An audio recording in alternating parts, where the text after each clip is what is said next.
एक गांव में एक किशन नाम का व्यक्ति अपने परिवार के साथ रहता था। परिवार में उसकी बीवी, एक बेटा और उसका बूढ़ा बाप रहता था। उसकी बीवी उसके बूढ़े बाप से बहुत परेशान रहती थी और सोचती थी। ये पता नहीं कब मरेगा। रोज 3 टाइम चाय बना के मैं तो थक जाती हूँ। ऐसा सोचते सोचते उसके दिमाग में अनाथ आश्रम की बात सूझी और उसने सोचा, क्यों ना इस बूढ़े को अनाथ आश्रम भेज दे। जैसी ही उसका पति काम करके घर आया, वो उसे रूम में ले जाकर कहने लगी। मैं बहुत थक गई हूँ। अब मुझसे और नहीं होगा। मैं तुम्हारे बूढ़े बाप की ओर सेवा नहीं कर सकती। दिन भर वो बैठे-बैठे चाय मांगता रहता है, कुछ करता भी नहीं है। इसे आप अनाथ आश्रम छोड़ाओ, नहीं तो मैं अपने घर चली जाऊंगी। तब उसका पति कहता है। नहीं नहीं, ऐसा मत कहो, तुम मुझे छोड़ के मत जाना। मैं कल ही पिताजी को अनाथ आश्रम छोड़ आऊंगा।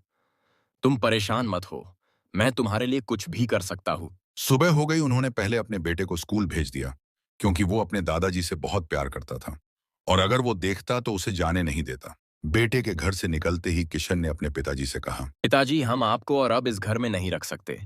हमारा खर्चा भी बढ़ गया है और आपकी बहू बहुत थक जाती है काम करके। इसलिए मैं आपको अनाथ आश्रम छोड़ने जा रहा। पिताजी ने कुछ नहीं कहा।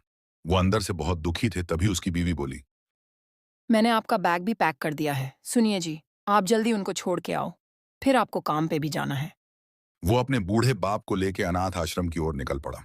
वो अनाथ आश्रम पहुंचकर वहां के मैनेजर को बोला। ये मेरे पिताजी है।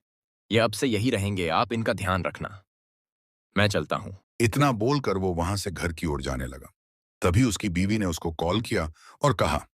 सुनिए जी, अपने पिताजी को यह भी कह देना कि घर में कोई पूजा हो, तब भी वो ना आए। मैंने यह बात नहीं कही, मैं वापस जाकर बोलकर आता हूँ। और फिर वो अनाथ आश्रम वापस जाने लगा। उसने वहां जाकर देखा कि दोनों बातें कर रहे हैं। तभी वहां का मैनेजर बूढ़े आदमी से कहता है कि देखो, तुम्हारा बेटा वापस आ गया। मैं कह रहा था ना, वो तुम्हारे बिना नहीं रह पाएगा। तभी उसके बेटे ने कहा। नहीं नहीं, मैं उन्हें वापस लेने नहीं आया हूँ। आप दोनों तब से एक दूसरे से बात कर रहे। क्या आप मेरे पिताजी को पहले से जानते हैं? मैनेजर बोला, तुम्हारे पिताजी 25 साल पहले हमारे यह से एक बच्चा गोद लेके अपने घर ले गए थे।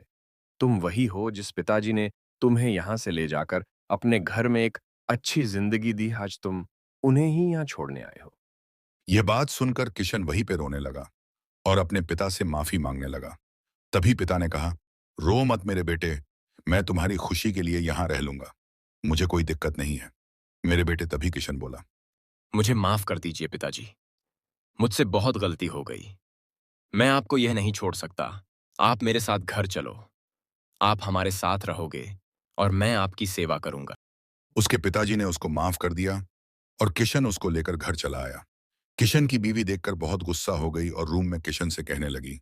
लगता है आप मुझसे ज्यादा अपने पिताजी से प्यार करते हैं, तो आप अपने पिताजी के साथ रहिए और मैं यहाँ से चली जाती हूँ।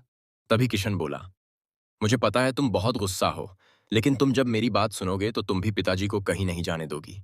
पिताजी ने मुझे अनाथ आश्रम से लाया था और मुझे इतनी अच्छी जिंदगी दी। यह बात मुझे आज पता चली, अगर मेरे पिताजी मुझे अनाथ आश्रम नहीं लाते तो मुझे तुम भी नहीं मिलती और हमारी जिंदगी इतनी अच्छी नहीं होती। यह बात सुनते ही उसकी बीवी को बहुत बुरा लगा कि जिसके कारण वो इतनी अच्छी जिंदगी जी रही, वो उसे ही घर से बाहर निकाल रही थी।